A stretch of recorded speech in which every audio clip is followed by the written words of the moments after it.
Jasprit Bumrah has been in magnificent form over the last 5 months, dominating in both the IPL and the T20 World Cup. But what actually makes Bumrah so good, and why do batsmen find him so impossible to play? So far, in 7 matches, Bumrah has taken 13 wickets at a staggering economy rate of 4. Bumrah's economy rate is almost an entire run less than the next player in the Super 8s. This is following on from a stellar IPL campaign, where Bumrah managed 20 wickets at an economy rate of 6.48.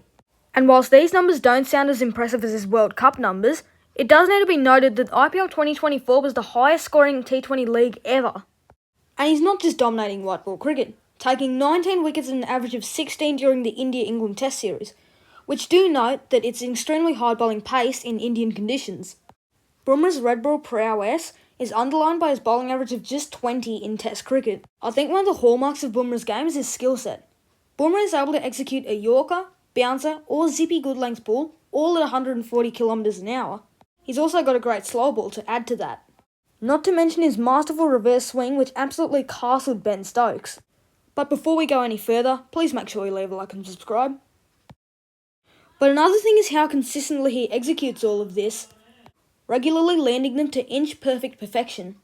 But I think one of the more obvious things to point out is Jasprit Bumrah's bowling action.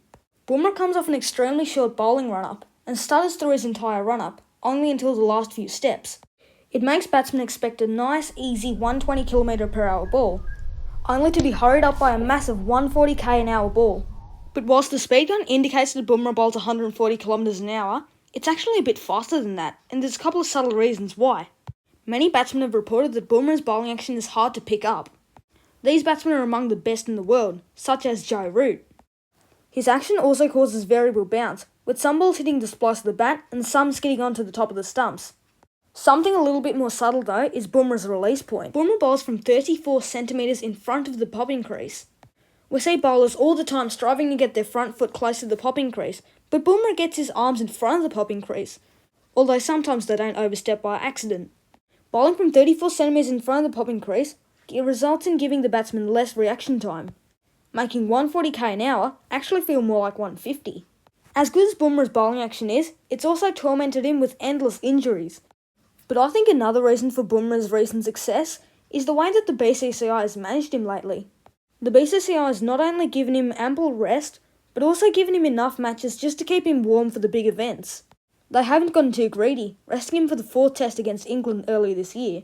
Ahead of tomorrow night's final, Bumrah is without doubt the key to India winning this World Cup. And if you made it this far, comment down below who you think will win the T20 World Cup final. But that's it for today's video. Thank you guys so much for watching. If you enjoyed, please leave a like and subscribe.